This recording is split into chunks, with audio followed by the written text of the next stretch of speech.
அது வந்து கண்டிப்பா ஏற்றுக்கொள்ள முடியாது. பிரதானத்துவம் இந்த கூட்டத்துக்கு கூட்டப்பட்டது. ஏன் இவ்வளவு பெரிய ஒரு கன்ஃபியூஷன்? நான் ரொம்ப சிம்பிளான ஒரு பர்சன். அவருக்கு வேற எந்த விதமான ரைட்ஸும் கிடையாது. நிகழ்ச்சிக்கு உங்கள் அனைவரையும் அன்போடு வரவேற்கின்றேன். இன்றைய நிகழ்ச்சியில் நாம் பாதிக்க இருக்கக்கூடிய தலைப்பு என்பது கூட்டணி தொடர்பாக திரு எடப்பாடி பழனிசாமி அவர்கள் சில முக்கியமான கருத்துக்களை தெரிவித்திருக்கிறார். அந்த கருத்தின் அடிப்படையிலே நம்ம தலைப்பை கட்டமைச்சிருக்கிறோம். வெகு விரைவில் ஒரு பிரம்மாண்டமான கட்சி எங்களோடு கூட்டணிக்கு வரும் அப்படின்னு சொல்லியிருந்தார் திரு இபிஎஸ் அவர்கள். அந்த பிரம்மாண்டமான கட்சி எது என்கிற கேள்விகள் எழத் தொடங்கி இருக்கிறது. அடுத்து தாவேகாவுடனான கூட்டணி குறித்து நிருபர்கள் கேள்வி எழுப்புகிறார்கள். ஒரு பத்திரிகையில் அவர் பேட்டி கொடுத்திருக்கிறார். அதில் தாவேகாவுடன் கூட்டணி குறித்து கூட்டணி பேச்சுவார்த்தை நடத்தி கொண்டிருக்கிறீர்களா என்கிற கேள்விக்கு நாங்கள் வியூகத்தை வெளியில் சொல்ல முடியாது அப்படின்னு ஒரு புள்ளி வைத்து தான் இபிஎஸ் அவர்கள் பேசியிருக்கிறார். தாவேகாவிற்காக பாஜகவுடனான கூட்டணியை முறித்துக் கொள்வீர்களா என்று பொருள்பட கேட்கப்பட்ட கேள்விக்கும் யூகங்களுக்கு நாங்கள் பதில் சொல்ல மாட்டோம் அப்படின்னு சொல்லியிருக்கிறார். ரொம்ப முக்கியமான கருத்தாக இது பார்க்கப்படுகிறது. அதனால தான் நம்ம தலைப்பை இந்த பக்கம் ஷா அந்த பக்கம் விஜய், பழனிசாமி அவர்களோட திட்டம் என்ன என்று கட்டமைத்திருக்கிறோம். நான் விருந்தினர்களை உங்களுக்கு அறிமுகம் செய்து விடுகிறேன். மூத்த பத்திரிகையாளர் திரு பிரியன் அவர்கள், வணக்கம் பிரியன். வலதுசாரி ஆதரவாளர் நித்யானந்தம் அவர்கள், வணக்கம் நித்யானந்தம். பத்திரிகையாளர் ஷபீர் அகமது அவர்கள், வணக்கம் ஷபீர். நம்மளோட அரசியல் விமர்சகர் பொங்கலூர் மணிகண்டன் அவர்களும் இணைந்திருக்கிறார். வணக்கம் பொங்கலூர் மணிகண்டன். பிரியன், உங்களிடமிருந்தே தொடங்குறேன். பிரம்மாண்டமான கட்சி கூட்டணிக்கு வரும் அப்படின்னு, அது என்ன பிரம்மாண்டமான கட்சின்னு எல்லாருமே கேட்டுட்டு இருந்தாங்க. இந்த பேட்டி ரொம்ப முக்கியமானது. தாவேகாவுடனான கூட்டணி குறித்துன்னா அவர் சொல்வது வந்து நாங்கள் அதை வெளியில் சொல்ல முடியாது வியூகத்தை அப்படின்னு. பாஜக கூட்டணி குறித்து கேள்விக்கு கடந்து போறார். எப்படி புரிஞ்சுக்கிறது? ரொம்ப தெளிவாக புரிஞ்சுக்கலாம். அவர் வந்து விரக்தியில் இருக்கார், ஃப்ரஸ்ட்ரேஷனில் இருக்கார் ஆக்சுவலாக. ஏன்னா அவர் வந்து 10 மாதத்துக்கு முன்னாடியே கூட்டணி அமைச்சிட்டார் பாஜகவோட. அவங்க எதிர்பார்த்த மாதிரி வேறு எந்த கட்சியும் அந்த கூட்டணியில் வந்து சேரலை. அது சேராது மட்டுமல்ல, அவங்க 2 பேருக்குள்ளேயே என்டிஏ ஆட்சியா கோயலிஷன் கூட்டணி ஆட்சியா, பாஜகவுக்கு பங்கு இருக்கா இல்லையா போன்ற பல விஷயங்களுக்கு அமித்ஷா பதில் சொல்லிட்டாரு. நாங்கள் பாஜக பங்கு பெறும் ஆட்சி தான், என்டிஏ ஆட்சி தான், கூட்டணி ஆட்சி தான். அதிமுகலேருந்து முதல்வர் வருவார், அது எடப்பாடின்ற பேரை சொல்லலை. இதெல்லாம் வந்து இவங்களுக்கு வந்து ஒரு சங்கடமான விஷயமா இருக்குது. யாருக்கு? ஏடிஎம்கேக்கு ஒரு சங்கடமான விஷயமா இருக்குது. ஸோ அந்த கூட்டணி வந்து ஒரு அன்கம்ஃபர்டபுளாக ஒரு 2 பேருக்கு நடுவில் ஜெல்லாகாத ஒரு விஷயமா அங்கே இருக்கிறத பார்க்குறோம். நடுவில் பயணத்தை தொடங்கின பிறகு மக்கள்கிட்ட ஒரு கேள்வி வரும்ல, நீங்கள் எப்படிப்பட்ட ஆட்சிக்காக உங்கள் பயணம் நீங்கள் பிரச்சாரம் பண்ணுறீங்க? உங்கள் அதிமுகன்ற கட்சிக்காக பண்ணுறீங்களா, இல்லை கூட்டணிக்காக பண்ணுறீங்களா, கூட்டணி ஆட்சிக்காக பண்ணுறீங்களா அப்படின்ற ஒரு கேள்வி வரும் இல்லை.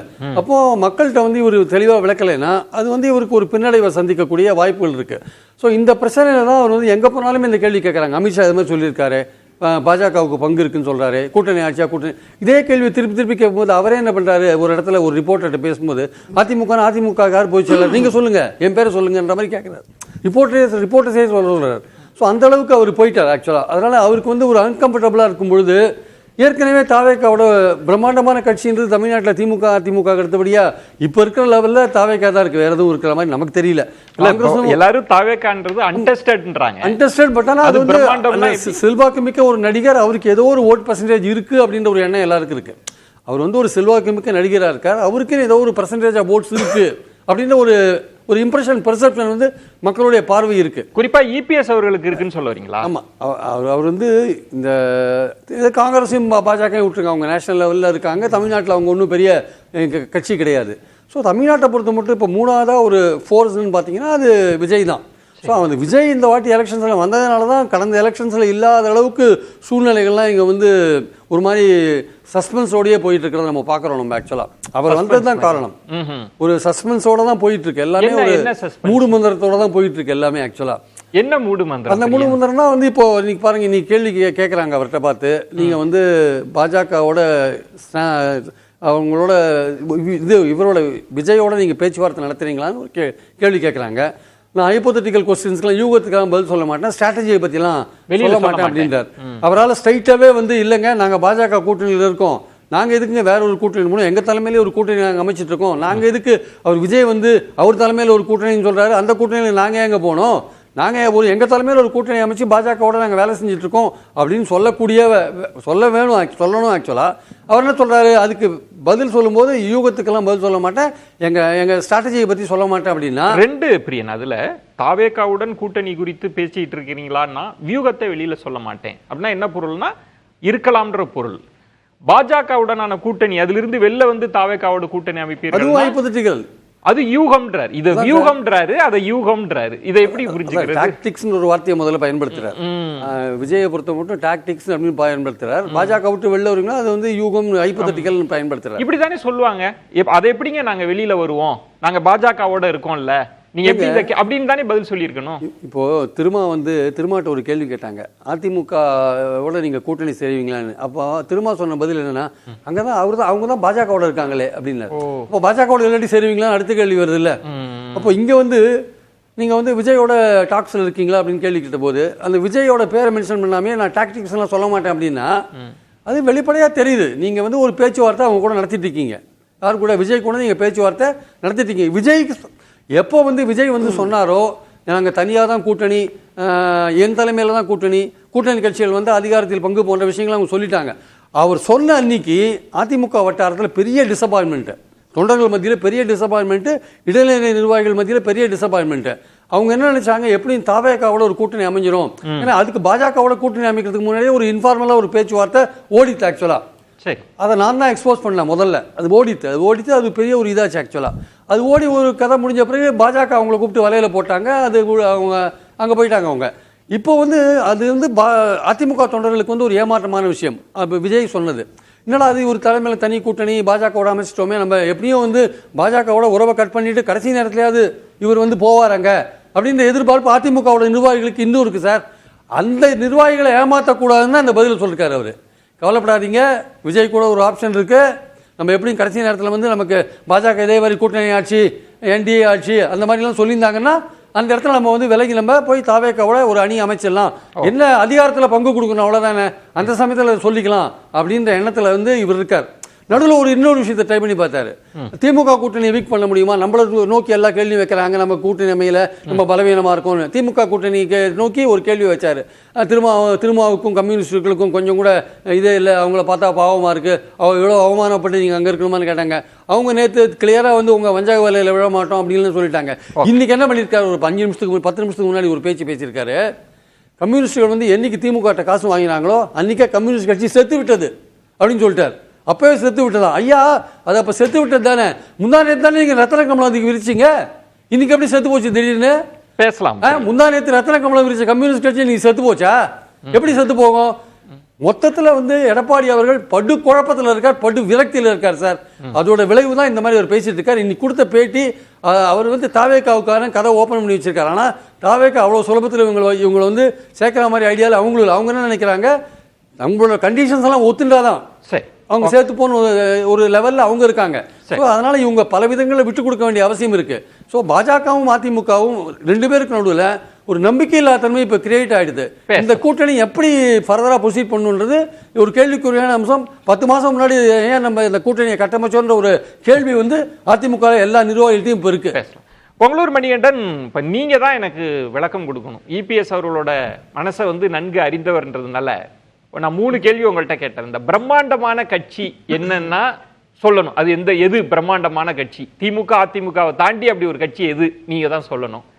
தாவேக்காவோட உண்மையில பேச்சுவார்த்தை போயிட்டு இருக்கா?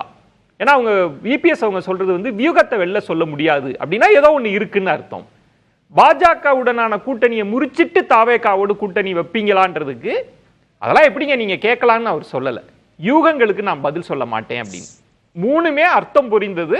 ரொம்ப ரொம்ப நேர்த்தியா கையாண்டு இருக்காங்க இபிஎஸ் அவங்க. அதுக்கு என்ன விளக்கம்னு நீங்க தான் சொல்லணும்.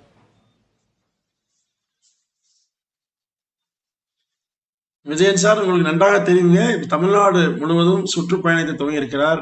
லட்சக்கணக்கான மக்கள் மத்தியில அவர் ஒவ்வொரு நாளும் பேசிக் கொண்டிருக்கிறார். எதிர்குறலோ அல்லது நீ எடுத்த முடிவுகளோ சரியில்லை என்று யாரும் எந்த தொண்டரும் சொல்லல, எந்த பொதுமக்களும் சொல்லல. அணுகுரல் ஆங்காங்கே மிக கடுமையாக இருக்கிறது, பெண்கள் அணுகுரல். ஏன்னா இந்த ஆட்சியின் நுழைவாக, எனவே இந்த ஆட்சியை வீழ்த்தி 210 வெல்வோம் என்று எடப்பாடி சொல்கிறார். இன்னும் கூட்டணி வலுவானால் 234 வெல்லலாம் என்று விரும்புகிறார். இதுதான் அதிமுகவுடைய தொலைநோக்கு திட்டம். எனவே இதற்கு ஒரு கேள்வி, இப்ப நீங்க கேட்ட கேள்வி ஒரு பதில். அதாவது திமுகவோடு அதிமுக கூட்டணி அமைக்குமா என்ற ஒரு கேள்வி எழுப்பியிருந்தால் என்ன சொல்வாருங்க? நிச்சயமாக கேட்பாங்களா? அப்போ திமுகவை தவிர்த்து எந்த கட்சி சொன்னாலும் அவர் ஆமோதிப்பார். ஏன்னா திமுகவை தவிர எல்லா கட்சிகளும் நட்பு சக்தியிலே இல்ல அதுல அதனால ஒரு இப்ப நீங்க சிக்கல் இருக்கு. பொங்கலூர் மணிகண்டன், அதிமுக நீங்க அதன் விளைவாக நீங்க களத்திலே இருந்து அனுபவம் வாய்ந்தவர், இந்த கூட்டணி விஷயங்கள்லாம் உங்களுக்கு தெரியும். என்ன சிக்கல் அப்படின்னா, திமுகவை தவிர திமுகவை தோற்கடிக்கிற எல்லாருமே வாங்க அப்படின்றது ஒரு ஸ்ட்ராட்டஜி. ஆனா இங்க என்ன சிக்கல்னா, தாவேகா ஒரு நிலைப்பாடு எடுத்துட்டாங்க. பாஜக நீங்களாக, திமுக நீங்களாகன்னு எடுத்தாச்சு. இன்னைக்கு கூட என்ன பதில் வருது கொள்கை பரப்பு செயலாளர்கிட்ட இருந்து, தாவேகாவில் இருந்து, பாஜகவோடு இருக்கிறப்ப நாங்க எப்படி கூட்டணி அமைப்போன்ற கேள்விதான் இருக்கு. நீங்க ஆனா தாவேகாவோடு பேச்சுவார்த்தை, அது வியூகம்னா அது என்ன வியூகம்? ஒண்ணு. இப்ப பாஜகவுடனான கூட்டணி எப்படி இருக்கு? இது ரெண்டு இருக்குல்ல. இப்ப தாவேகா குறித்து அதிமுக என்ன நிலைப்பாடு எடுக்க போகுதுன்னு ஒரு கேள்வி வந்துருச்சே. பொங்கலூர் மணிகண்டன் சார். சார், இப்போ திமுகவை வீட்டுக்கு அனுப்ப வேண்டும் என்கிற நோக்கம் தாவேக்காக மிக தெளிவாக இருக்கிறது. ஏன்னா திரு விஜய் அவர்கள் தொடர்ந்து ஸ்டாலின் அரசு மீது கடுமையாக குற்றம் சாட்டி பேசுகிறார். எனவே அந்த ஆட்சி நிச்சயமாக இருக்கக்கூடாது என்பதில் தெளிவான ஒரு நிலைப்பாட்டை அவர்கள் எடுத்துக்காங்க. இப்போ அதிமுக மட்டுமல்ல, மற்ற கட்சிகளும் இருக்கிறது. இப்ப நீங்க திமுகவோடு கூட்டு வைத்திருக்கிற விசிக, மதிமுக, கம்யூனிஸ்ட், காங்கிரஸ் எல்லோருக்குமே திமுகவை எப்படியாவது அரியலில் ஏற்றி அழகு பார்க்க வேண்டும் என்கிற எண்ணம் எல்லாம் இல்ல. அவர்களுக்கு என்னன்னா, தங்கள் கட்சி வளர வேண்டும், வெற்றி பெற வேண்டும், தொடர்ந்து வெற்றி பெறலாம். அப்போ ஒரு 10 ஆண்டுகளா ஒரே அணியா இருக்காங்க. இப்போ அந்த 10 ஆண்டுகள்ல விசிகாவை மிக வேகமாக வளர்த்து விட்டுவிட்டது திமுக. கம்யூனிஸ்ட் கட்சிகள் ஒரு 30 தொகுதி வாங்குற அளவுக்கு வளர்த்து விட்டுவிட்டது திமுக. அல்லது மதிமுக ஒரு 20 தொகுதியில் பெற்றுவிடும், காங்கிரஸ் 70 தொகுதியில் பெற்றுவிடும். எங்களுக்கு வளர்த்து விட்டாங்களா? அல்ல.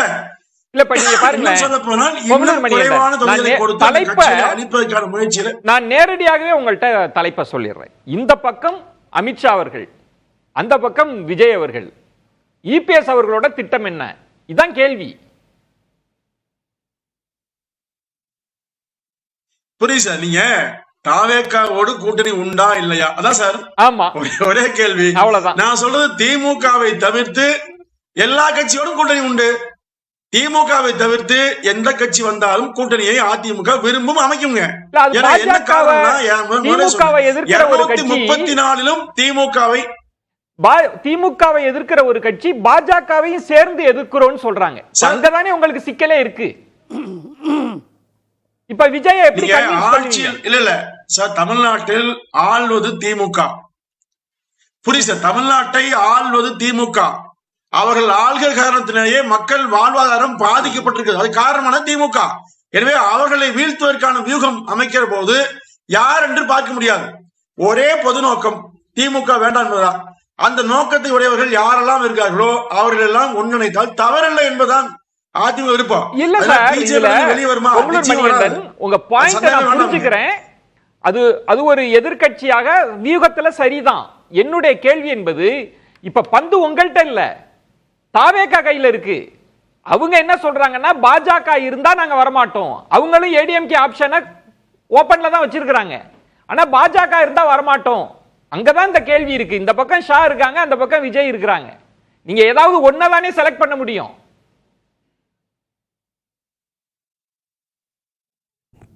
சார், நீங்க இது என்னன்னா, அரசியல்ல தேர்தல் நேரம் என்பது ஒரு 10 மாதம் கிட்டதான் இருக்குது. 10 மாதத்துக்கு முன்பாக ஒரு பரப்புரையை அதிமுக மேற்கொள்வதற்கு காரணம், தமிழ்நாடுல குக்கிராமங்கள் வரை சென்றடைய வேண்டும் கருத்து அது ஒண்ணுதான். ஆனா தேர்தலில் கூட்டணி, தொகுதி பங்கீடு, இது போன்ற விஷயங்களுக்கெல்லாம் கால அவகாசம் அதிகமா இருக்கு. சூழ்நிலை இறுதியில போக போக போகதான் மாறுங்க. தேர்தல் நெருங்கிற நேரத்தில் நிச்சயமாக பொது நோக்கம் தான் முக்கியமாக தென்படும் ஒழிய, நீங்க சொல்லக்கூடிய யார் எங்க இருக்கிறா, யார் அவர் இருக்கா, அதெல்லாம் முக்கியம் இல்ல. நீங்களும் பாருங்க, இருக்கக்கூடாதுங்கிறத முக்கியம். மணிகண்டன் இபிஎஸ் அவர்கள் சொன்னதுக்கு நீங்க விளக்க உரை கொடுப்பீங்கன்னு பார்த்தா, நீங்களும் இன்னும் 2 யூகத்துக்கான விதையை தான் விதைச்சிட்டு போறீங்க. சூழல் மாறும்ன்றீங்களே தவிர உங்க அனுபவத்துல நீங்க எனக்கு புரியுது பொங்கலூர் மணிகண்டன். கூட்டணி குறித்து பத்திரிகையாளர்கள் வெளிப்படையா பேசலாம்.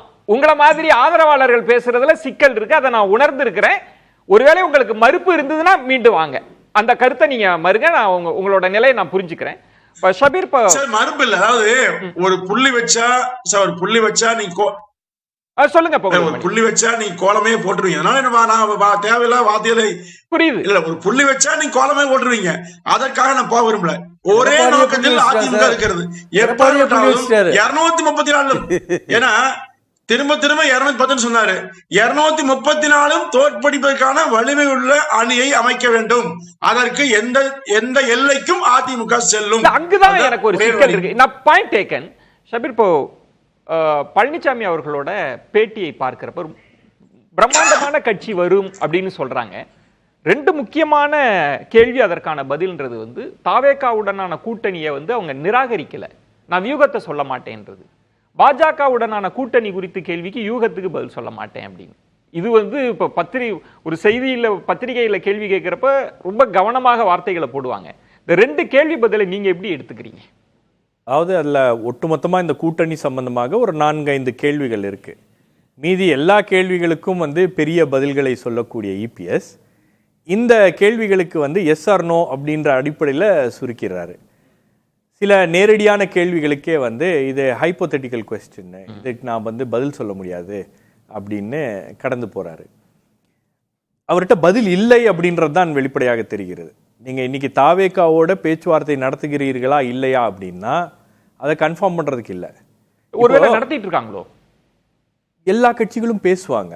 தேர்தல் சமயத்துல, தேர்தலுக்கு முன்னாடி எல்லா கட்சிகளும் எல்லோருடனும் பேசி கொண்டு இருப்பார்கள். அது யாரும் வெளிப்படையாக சொல்ல மாட்டாங்க until it materializes. நீங்கள் தேர்தல் கூட்டணி அப்படின்றதெல்லாம் வந்து ஒரு பிரச்சார மேடையிலேருந்து வாங்க நீங்கள் எங்கள் கூட்டணிக்குன்னு அழைத்த உடனே எல்லா கூட்டணிக்கும் யாரும் வந்து விட போகிறது கிடையாது. நம்ம கடந்த காலங்களில் எப்படி பார்த்துருக்கோம்னா தேர்தல் கூட்டணி எல்லாமே வந்து பேக்ரவுண்டில் பேசி எல்லாமே ஃபைனல் ஆனதுக்கு அப்புறம் தான் ஒரு ஹோட்டல்லையோ இல்லை ஒரு கட்சி அலுவலகத்திலையோ வீட்லையோ ஏதோ ஒரு இடத்துல காமன் பிளேஸில் சந்தித்து அந்த கூட்டணிக்கான அந்த அறிவிப்பு என்பது வெளியிடப்படும். இப்போ அதிமுகவுக்கு இருக்கக்கூடிய மிகப்பெரிய பிரச்சனையே என்னன்னா, அவங்க ஒரு திட்டம் வச்சிருந்தாங்க. பாஜக கூட்டணியிலேருந்து நம்ம வெளியே இருக்கோம், இப்போ வெளியே வந்துட்டோம், வெளியே இருக்கோம், இப்போ நம்மளை நோக்கி கூட்டணி கட்சிகள் வருவதற்கான அந்த கதவுகள் என்பது திறந்து இருக்கிறது அப்படின்ற மாதிரி ஒரு எண்ணத்தில் அவங்க இருந்தாங்க. ஆனால் மீண்டும் அந்த பாஜக அதிமுக கூட்டணி ஏற்பட்ட உடனே பல கதவுகள் வந்து டக்கு டக்குன்னு மூடிட்டாங்க.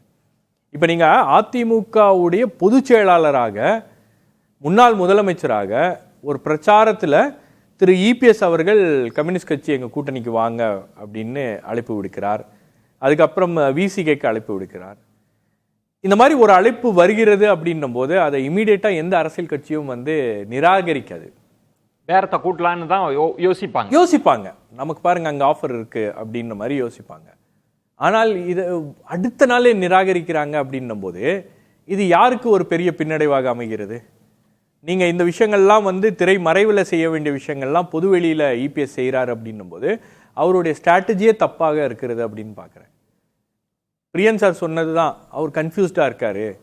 அவருக்கு எதை நோக்கி இதை கொண்டு செல்வது அப்படின்றது ஒரு மிகப்பெரிய குழப்பத்தில் அதிமுக தாவேகா நிலைப்பாட்டில் என்ன எடுக்கிறதுன்ற பெரிய தாவேகா நிலைப்பாடு அப்படின்றது வந்து ஏன் அந்த கதவுகள் மூடப்பட்டு விட்டது அப்படின்னு பார்க்குறேன்னா, தாவேகால அவங்களுடைய செயற்குழு தீர்மானமே வந்து விஜயை நீங்கள் வந்து முதலமைச்சராக ஏற்றுக்கொள்ள வேண்டும் அப்படின்ற ஒரு தீர்மானம் நிறைவேற்றப்பட்டிருக்கு அப்படின்னும் போது உங்களுக்கு ஆட்டோமேட்டிக்காக வேற யாரும் வந்து விஜயோட தான் போய் சேரணும். விஜய முதலமைச்சர் வேட்பாளராக ஏற்றுக்கொண்டு தான் நீங்கள் வந்து கூட்டணிக்கு சேர முடியும். மாறாக விஜய் வந்து இன்னொரு கூட்டணியில நான் முதலமைச்சராக வருகிறேன் அப்படின்னு போக முடியாது. பொங்கலூர் மணியண்டன் சொன்ன மாதிரி தேர்தல் நெருங்க அப்படி இறங்கி வர மாட்டாங்களா? இல்ல, அப்படி வந்து அப்படி அதிமுக இறங்கி வருமா? தேர்தல் நெருக்கத்துல ஒரு டெஸ்பரேஷன் வந்துருச்சு, அதிமுக இறங்கி வருமா? அதிமுக ஆண்ட கட்சி சார், பெரிய கட்சி இல்ல. கரெக்ட், அதிமுக ஆண்ட கட்சி. இப்போ பாஜக கூட்டணி ஆட்சி அப்படின்ற ஒரு முழக்கத்தை தொடர்ந்து வைத்துக் கொண்டிருக்கிறார்கள். இப்போ இது வந்து இங்க இருக்கிற ஈக்குவேஷனை டிஸ்டர்ப் பண்ணுதுன்றதுக்காக அமித்ஷா பேசாம இருக்காரா? பேசிட்டு தானே இருக்காரு. எல்லா விஷயங்களையும் தெளிவாக சொல்கிறார். எந்த கட்சியும் இறங்கி வரமாட்டாங்க. நீங்க புதிதாக வரக்கூடிய கட்சியை வந்து அட்ஜஸ்ட் பண்ணணும் அப்படின்னா எப்படி முடியும்? அந்த எதிர்பார்ப்பே தவறான எதிர்பார்ப்புல. உங்களை நோக்கி எல்லா கட்சிகளும் வந்திருக்க வேண்டும். அப்ப அந்த மொமெண்டத்தை அதிமுக வந்து ஏற்படுத்தி இருக்க வேண்டும். அந்த மொமெண்டத்தை கடந்த 4 வருடங்கள்ல அதிமுக ஏற்படுத்தலையே. ஷபீர், நீங்க சொன்னது இப்ப பிரியன் அவர்கள் அந்த புள்ளியை சொன்னாங்க. இப்ப நான் கேட்பது, தாவேகா நிலைப்பாட்டை அறிவிச்சிட்டாங்க, பாஜக திமுக இல்ல, அவங்களும் அதிமுகன்ற இடத்துல சைலண்டா தான் இருக்கிறாங்க, கேள்விகளை தவிர்த்துட்டு தான் போறாங்க. ஆனா பாஜக இல்லைன்றதுலயும் உறுதியா இருக்கிறாங்க. நாங்க தான் தலைமை, முதலமைச்சர் வேட்பாளர்னு சொன்ன பிறகும் இபிஎஸ் அவர்கள் இந்த பிரம்மாண்ட கட்சி அது என்ன கணக்கு? அது புரியவே இல்லையா? இல்ல இப்ப நீங்க என்டிஏ கூட்டணியிலேருந்து வெளியே வரும்போது இபிஎஸ் சொன்ன வார்த்தை என்ன? நாங்கள் மெகா கூட்டணியை அமைப்போம் அப்படின்னாரு. மெகா கூட்டணி அமைக்க முடிந்ததா? இல்லையே. 2024 எலெக்ஷன்ல இபிஎஸ் வந்து பாமகவை கூட கன்வின்ஸ் பண்ணி கூப்பிட்டு வர முடியாத ஒரு சூழல். அப்போ அவங்க அந்த மெகா கூட்டணி அப்படின்ற அந்த வார்த்தையை இப்போ மாத்தி ஒரு பிரம்மாண்டம் அப்படின்னு. இப்போ இதுவே வந்து அதிமுக தொண்டர்களுக்கும் அந்த கூட்டணிக்கும் வந்து ஒரு பெரிய பின்னடைவாக அமையும். நீங்க ஒரு பிரம்மாண்டமான ஒரு கட்சி உள்ள வந்தாதான் ஜெயிக்கிறதுக்கான ஒரு வாய்ப்பு இருக்கு, அப்பதான் நம்மளால திமுக வீழ்த்த முடியும் அப்படின்றதுக்கான ஒரு அட்மிஷன் தானே அது. அதை ஒப்புக்கொள்கிறீர்கள்.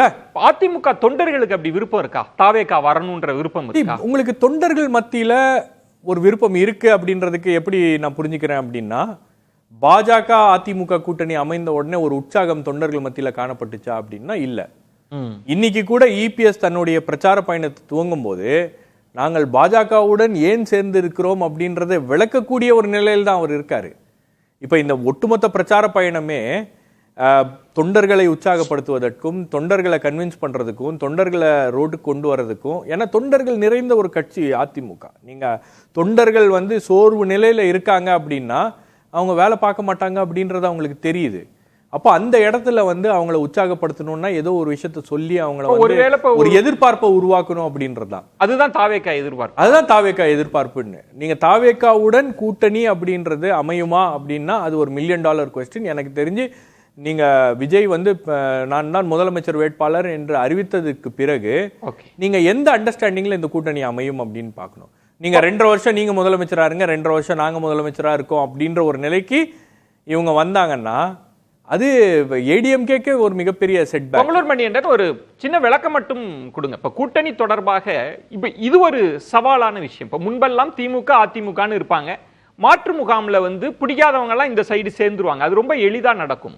இப்ப இருக்கிற சிக்கல், திமுகவை மட்டும் எதிர்ப்பதுதான் எங்களுடைய நோக்கம்னு தாவேகா சொல்லி இருந்தால் உங்களால ரொம்ப எளிதாக அந்த கூட்டணியை கூட கடைசி நேரத்தில் கட்டியிருக்க முடியும். ஆனா அவங்க பாஜக இருந்தா வரமாட்டோம்னு சொல்லிட்டாங்க. ஆனா நீங்க கூட்டணி குறித்து பேசுறீங்க, பிரம்மாண்ட கட்சி வரும்னு சொல்றீங்க, வியூகம் வகுக்கிறோன்றீங்க. அப்ப அது என்ன? அதுல தாவேகா முடிவு எடுத்துட்டாங்க, அதிமுக குழப்பத்தில் இருக்குன்றதுக்கான பதில் சொல்லுங்களேன் சார். எல்லா கட்சிகளுக்குமே போட்டியிடுவது மட்டும் நோக்கம் இல்ல, வெற்றி பெற வேண்டும். அப்போ யாரோடு இணைந்தால் வெற்றி பெற முடியும், சட்டமன்றத்துக்கு செல்ல முடியும் என்கிற ஒன்று இருக்குது. அதுதான் முக்கியமான ஒன்று. நீங்க வெறுமனே 234 நாங்கள் ஆள் நிறுத்தலாம், ஆனா ஜெயிக்க முடியுமா, ஓட்டு வாங்க முடியுமா? அப்போ அதிமுகவோடு சேர்ந்தால் மட்டும்தான் வெல்ல முடியும், சட்டசபைக்கு செல்ல முடியும். எனவே இதை மனதிலே கொண்டுதான் ஒவ்வொரு கட்சியுமே 26 இயங்குறாங்க. எனவே 2026 இது நீங்க ஒரு பெரிய பிரச்சனையா அல்ல. நீங்க வந்து இப்போ திரு விஜயகாந்த் அவர்கள் 2010 பேசின பேச்செல்லாம் கேட்டிருப்பீங்க. இது திரு விஜயை விட கடுமையா பேசினார். ஆனா 2011 என்னாச்சுங்க, திமுகவை வெல்ல வேண்டும், சட்டசபைக்கு செல்ல வேண்டும், இந்த நோக்கத்தில் அவர் எளிதாக கூட்டணி அமைச்சார். இப்போ இதுதான் எல்லா கட்சிகளுக்குமே பொருந்துங்க. கூட்டணிக்கு வராவிட்டால் வெற்றியை பெறுவது சிரமம். அப்ப வெற்றி பெறுவதற்கான முயற்சி தான். அவர் சொல்வது வந்து நீங்க தனி அணியெல்லாம் அமைக்கலாம், ஜெயிக்கணும்னா ஒரு பெரிய கூட்டணி, அதிமுக போன்ற ஒரு கட்சி. அதை தான் இபிஎஸ் அவர்கள் நினைத்து சொல்றாங்களா? கடைசி நேரத்தில் ஜெயிக்கணும்னு நினைச்சா நம்ம கூட்டணிக்கு தான் வந்தாகணும், வேற வழி இல்லைன்ற ஒரு இடம் இருக்குல்ல, அந்த ஜெயிக்கணும்ன்றது அதானே. ஒரு புதிய கட்சிக்கு, அதுவும் ஒரு பாப்புலர் நடிகர் வந்து தொடங்கி இருக்கக்கூடிய ஒரு புதிய கட்சிக்கு அவருடைய ஸ்ட்ரென்த் என்ன அப்படின்றத அவர் தெரிஞ்சுக்கணும் அப்படின்னு விருப்பப்படுவார். நீங்க 26 எலெக்ஷன் அப்படின்றது வந்து நீங்க ஜெயிக்கணும் அப்படின்னு கூட ஒர்க் பண்ணணும்னா கூட தனியா அந்த கட்சி தேர்தல் களத்தை சந்தித்தால் அந்த கட்சிக்கு இருக்கக்கூடிய செல்வாக்கு என்ன அப்படின்றது ஒரு மிக முக்கியமான ஃபேக்டர். நீங்க எந்த புது கட்சி ஆரம்பிக்கும் போது கூட போய் கூட்டணியில சேரல. நீங்க அது விஜயகாந்தா இருக்கட்டும், அல்லது கமல்ஹாசனா இருக்கட்டும், அல்லது மற்ற கட்சிகளா இருக்கட்டும், எல்லாமே ஒரு கட்டத்துக்கு பிறகுதான் அவங்க வந்து போய் சேராங்க, ஸ்ட்ரென்த் பார்ப்பாங்க. ஏன்னா அதுதான் வந்து விஜய்க்கு வந்து பிரதானம். நீங்க விஜய் வந்து அரசியல் களத்துக்கு வராரு, ஒரு நீண்ட கால திட்டத்தோட அவர் வராரு அப்படின்னும் போது அவர் அதிமுகவை கொண்டு போய் ஆட்சியில உட்கார வைக்கிறதுக்கு விஜய் ஏன் வேலை பார்க்கணும்? விஜய்க்கு என்ன அந்த இது இருக்கு? இன்னொன்னு, அதிமுகவுடைய இடத்தை பிடிப்பதற்கு விஜய் முயற்சிக்கலாம், அது அவங்களுடைய ஸ்ட்ராட்டஜியா இருக்கலாம். அவங்களுடைய ஸ்ட்ராட்டஜி அதை வெளிப்படுத்தல. நீங்க இங்க வந்து 2 திராவிட கட்சிகள்ல இன்னைக்கு ரொம்ப பலவீனமா இருக்கக்கூடிய இடத்துல பாத்தீங்கன்னா அதிமுக தான் இருக்கிறது. உங்களுக்கு 10 எலெக்ஷன்ல ஒரு தோல்வி என்பது அவங்களுக்கு இருக்கு. தொண்டர்கள் மனநிலை வேறு மாதிரி இருக்கு. அவங்க உருவாக்கி இருக்கக்கூடிய கூட்டணி வந்து பெரிய அளவுக்கு டேக் ஆஃப் ஆகல அப்படின்னும் போது அதெல்லாம் வந்து விஜய்க்கு சாதகமா இருக்கு. இன்ஃபேக்ட் நீங்க பாத்தீங்கன்னா அதிமுக பாஜக கூட்டணி மீண்டும் உருவான உடனே விஜய்க்கு கூடுதல் கவனம் என்பது பெற்று இருக்கிறார் அப்படின்னு பாக்குறேன். அப்போ ஏதோ ஒரு இடத்துல விஜயை நோக்கி அந்த பார்வை என்பது திரும்பி இருக்கிறது, அந்த அட்டென்ஷன் என்பது விஜய்க்கு கிடைத்திருக்கிறது அப்படின்றதுனால்தான் இப்போ அதை எப்படியாச்சும் வந்து விஜய் வந்துருவாரு, நம்ம கூட வந்துருவாரு அப்படின்னா இந்த கூட்டணியை சஸ்டெயின் பண்றதுக்கு ஈஸியா இருக்கும் அப்படின்னு நினைக்கிறாங்க. நித்யானந்தம், பிரம்மாண்ட கட்சி இப்படி வந்துருமா உங்க அலைன்ஸுக்கு, நீங்க ஆதரிக்கிற கூட்டணிக்கு? நேர்பட பேசு நேயர்களுக்கு என்னுடைய வணக்கம். விஜய் அவர்களோடு காங்கிரஸ் கட்சி தொடர்பில் இருக்கிறது, ஊடகத்தில் வந்த செய்தி தான். விஜய் அவர்களோடு அண்ணா திராவிட முன்னேற்ற கழகம் தொடர்பில் இருக்கிறது, ஊடகத்தில் வந்த செய்தி தான். விஜய் அவர்களோடு பாஜக தொடர்பில் இருக்கிறது, ஊடகத்தில் வந்த செய்தி தான். நானாக எதையும் கற்பனையாக சொல்லலை. ஆக எல்லோருமே விஜய்க்கு ஒரு கணிசமான ஓட்டு கிடைக்கும் என்று ஊடகத்திலே ஏற்படுத்தப்பட்ட ஒரு அப்படி ஒரு பிம்பமா அல்லது உண்மையிலே இருக்கிறதா என்று இன்றைக்கு ஒரு ஓட்டும் மதிப்பிற்குரியது, மிகவும் மரியாதைக்குரியதும் அந்த ஓட்டு அவசியப்படுவதுமாக இருக்கிற காரணத்தினால எல்லா கட்சியுமே விஜயும் சேரணும் அப்படின்னு எதிர்பார்க்கலாம். எல்லா கட்சியும் இல்லை, திமுக கூட்டணியில் அப்படி ஏறும். ஏன்னா விஜய் மிக தெளிவாக முதல் எதிரி திமுக அப்படி சொல்லிட்டார், முக்கிய எதிரி பாஜக இல்ல, கொள்கை எதிரி பாஜக, முதல் எதிரி திமுக, கொள்கை எதிரி பாஜக, அரசியல் எதிரி திமுகன்னு சொல்லிட்டார். இப்போ இந்த அரசியல் எதிரியை எதிர்ப்பதற்காக இந்த கொள்கையை கொஞ்சம் இந்த தேர்தலில் விட்டு கொடுக்கலாம் என்ற அளவிற்கு பாஜகவோ அதிமுகவோ அவரிடத்துல பேச்சுவார்த்தை நடத்தி இந்த கூட்டணியிலே சேர்த்துக் கொள்வதற்கான வாய்ப்பும் இருக்கிறது. கொஞ்சம் இந்த தேர்தலில் மட்டும் உங்க கொள்கையை மட்டும் விட்டு இல்லை, எல்லாம் எந்த கட்சி கொள்கையை அடிப்படை நிற்குது. தேர்தல் என்பது வெற்றி பெறுவதற்கு தான் விஜய்க்கு புரிய வைக்கணும். அவர் புதியவர், அவருக்கு புரிய வைக்கணும். வெற்றி தான் இப்போ தேர்தல், கொள்கையெல்லாம் நீங்கள் ஆட்சிக்கு வரும்போது அதெல்லாம் செய்யணும்.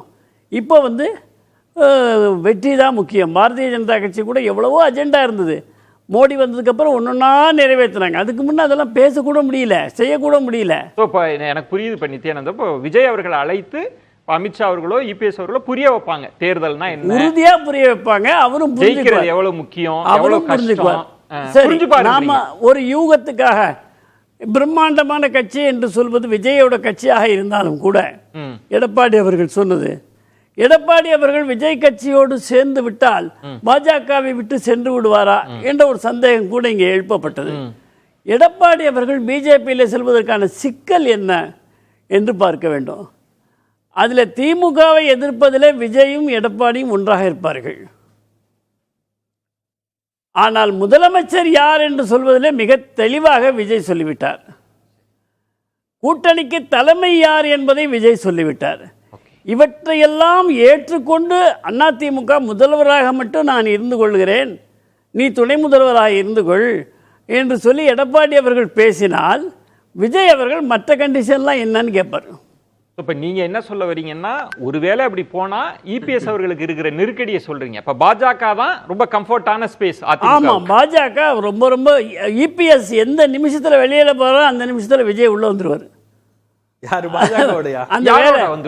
அது பாஜக கூட்டணிக்குள்ள வந்துடும், என்டிஏ கூட்டணிக்குள்ள. வருங்க, அது எப்படி எல்லாம் கேட்காதீங்க, அது வரும்.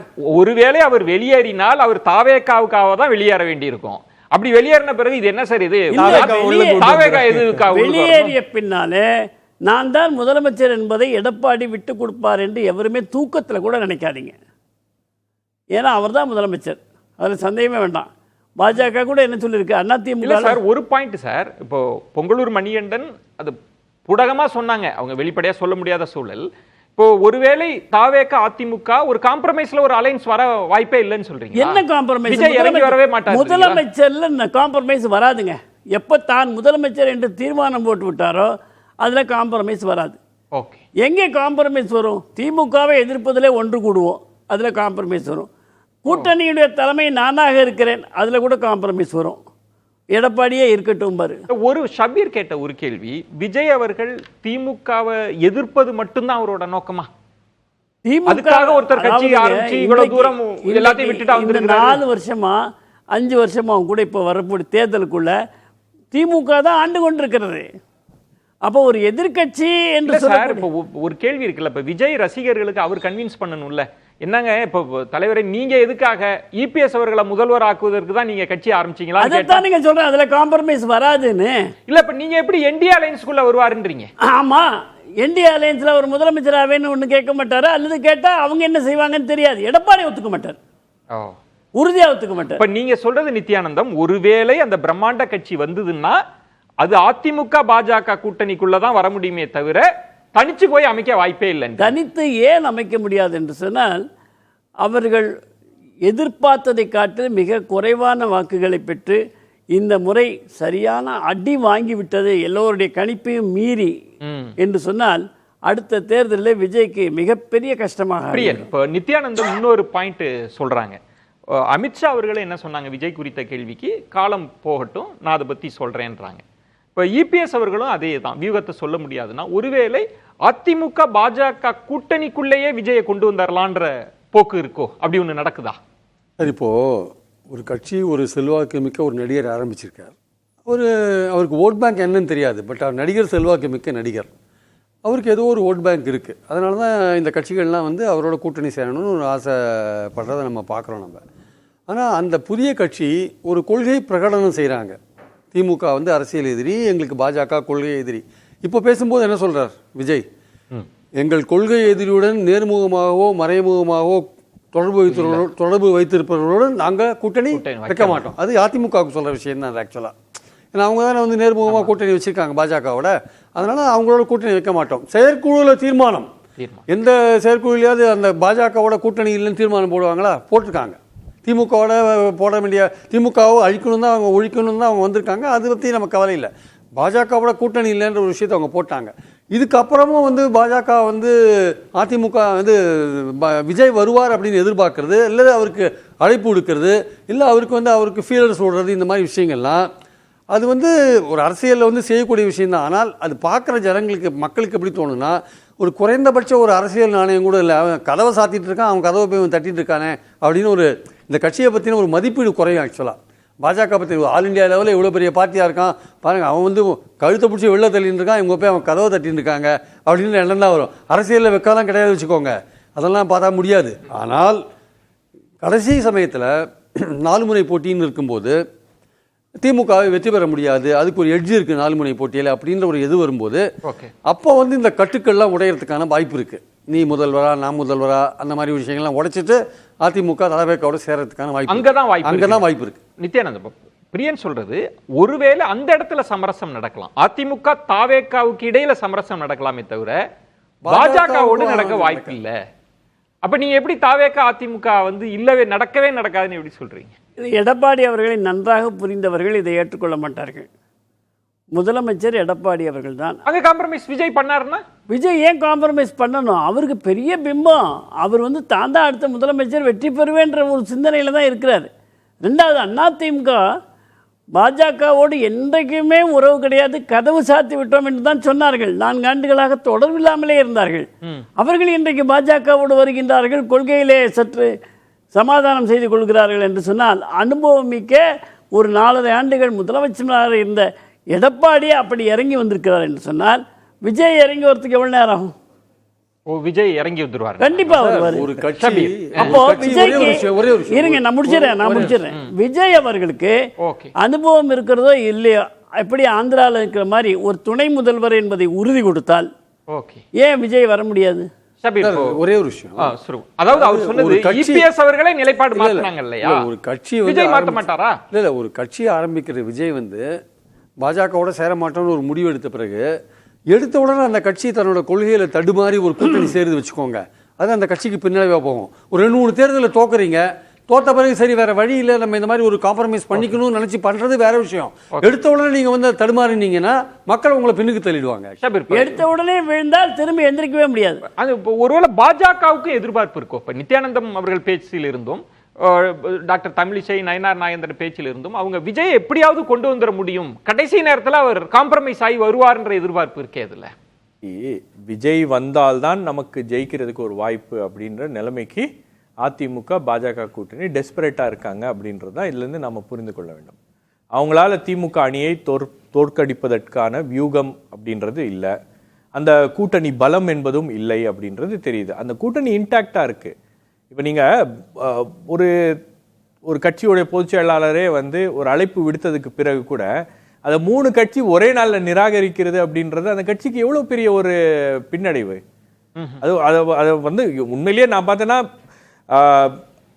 இபிஎஸ்க்கு ஒரு ஸ்ட்ராட்டஜி இருந்திருந்தா அவர் அந்த அழைப்பு விடுத்திருக்க மாட்டார். நீங்க பேக்ரவுண்ட்ல பேசி இருக்கணும். பேசி நம்ம இன்னொன்னு நான் என்ன கேட்கிறேன், இன்னும் ஒரு விஷயம், நீங்க அடிப்படையிலேயே அது தவறான ஒரு மூவ் அப்படின்னு பாக்குறேன்.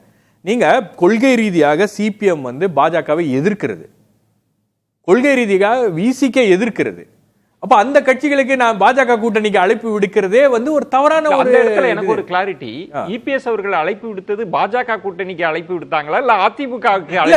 நான் என்ன சொல்றேன், நீங்க அந்த செய்தி யாருக்கான செய்தின்னு பார்க்கணும். அவருடைய சிச்சுவேஷனே ரொம்ப பிரிகேரியஸா இருக்கு அப்படின்ற, இபிஎஸ் உடைய சிச்சுவேஷனே ரொம்ப மோசமான நிலையில அவர் இருக்காரு. நீங்க தேர்தலுக்கு ஒரு மாசம் முன்னாடி நீங்க பாஜகவோட போய் லாக் ஆயிட்டீங்க. இங்கதான் வந்து எடப்பாடியோடைய அந்த டாக்டிக்ஸ் எல்லாம் சொல்றாரு, ஸ்ட்ராட்டஜி, அதெல்லாம் இங்கதான் தெரியுது. ஆக்சுவலா பாஜகவை கூட வச்சுட்டு நீங்க விடுதலை சிறுத்தைகளையும் கம்யூனிஸ்டையும் இழுக்கிறீங்கன்னா அப்ப பாஜகவை வெள்ள தள்ளுறதுக்கான உங்க எண்ணம் புரியுது இல்ல, நமக்கு புரியுது இல்ல அது. அப்ப பாஜக நாளையில இருந்து வீழ்ச்சிக்கணும். ஐயா உங்க தயவே வேண்டாம், நீ எப்படி வேணா போய் கொண்டு விட்டுறணும். நீங்க அங்கதான் அவருடைய ஸ்ட்ராட்டஜி அவரால மூவே பண்ண முடியல பாருங்க. ஒரு பக்கம் பாஜக இருக்கு, நீங்க அதை பகைச்சுக்கிட்டு நீங்க எதுவும் பண்ண முடியாது, கூட வச்சுக்கிட்டு அழைப்பு விடுக்கிறது உங்களுக்கு ஒரு பின்னடைவு. அப்ப எந்த ஒரு இக்கட்டான சூழ்நிலையில இன்னைக்கு இபிஎஸ் மாட்டி இருக்கு, ஏடிஎம்கே மாட்டி இருக்கு. இப்ப நாம எல்லாம் ஒரு வியூகம் சொன்னா நித்யானந்தன் சார் பாஜகவும் தாவேகாவும் கூட்டணி சேர்ந்துரும் அப்படின்றாரு. எதிர்பார்ப்புல தானே நகருது.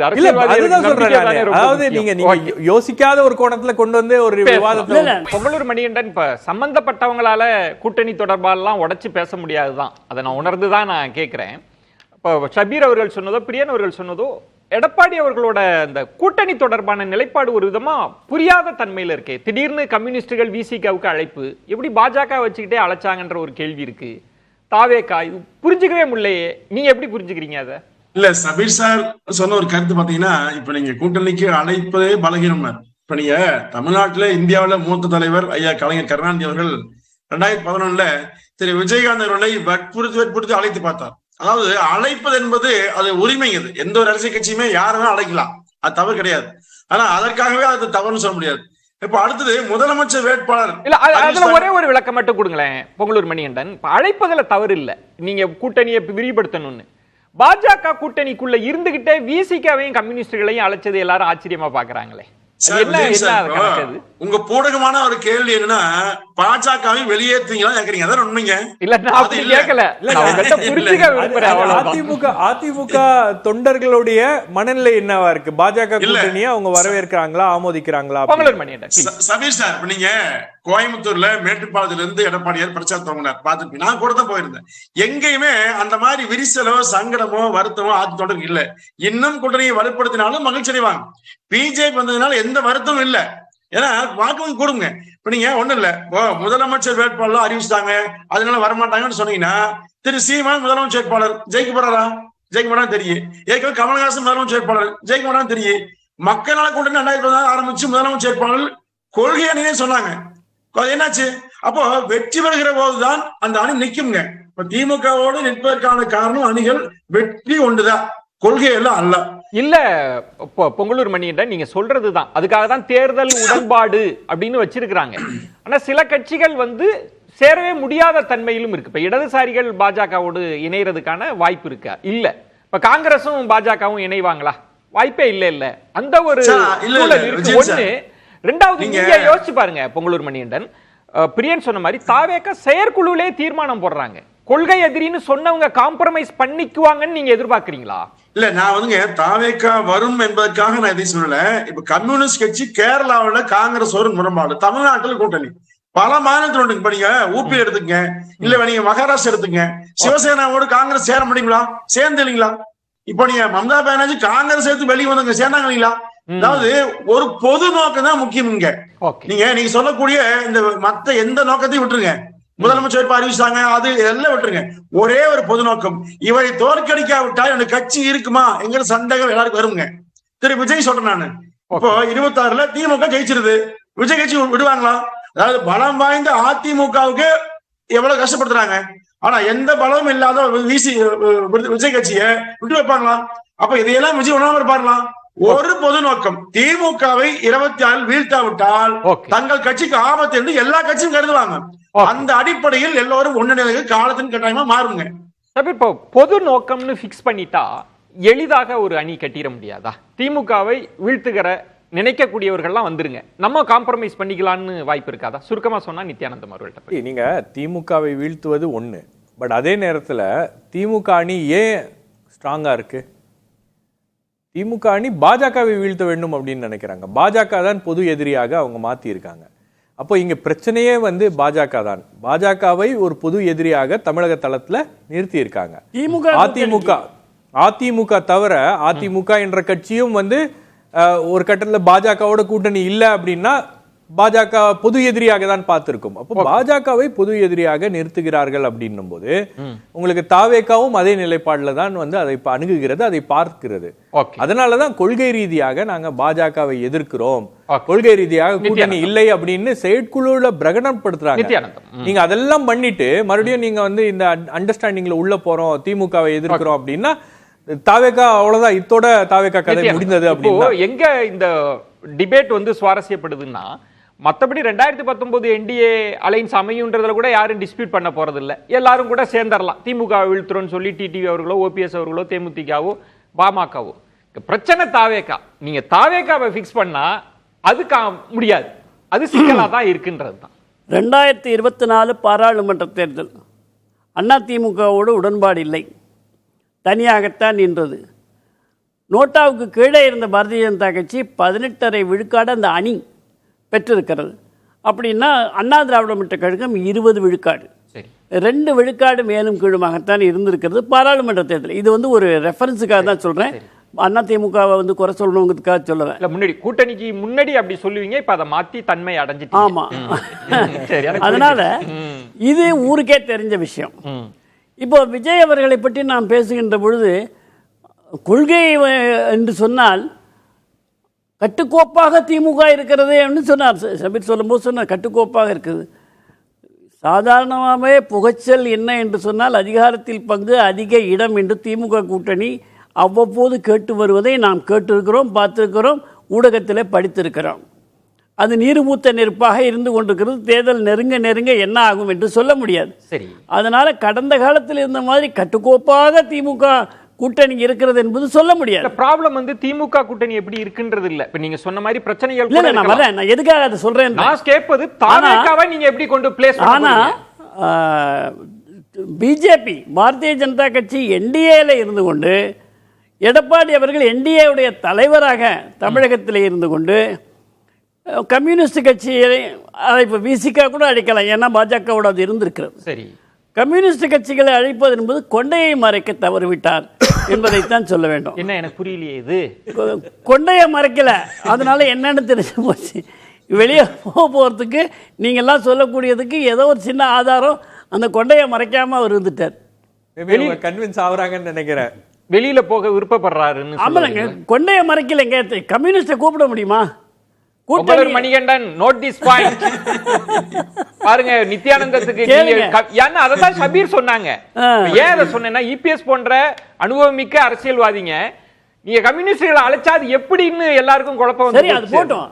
அது ஒரு அரசியல்ல ரொம்ப இட்ஸ் டூ ஏர்லி டு. எதிராளிகளை பலவீனப்படுத்துற டாக்டிஸா கூட இருக்கலாம். திமுகவை பலவீனப்படுத்துவதற்காகவும் மனரீதியாக அவர்களை எங்கே அதிமுக தனியாக விஜயோடு சேர்ந்து கம்யூனிஸ்டை அள்ளி கொண்டு போயிடுவார்களோ என்ற பயத்தை உருவாக்க கூட இருக்கும். இது ஒரு விஷயம்.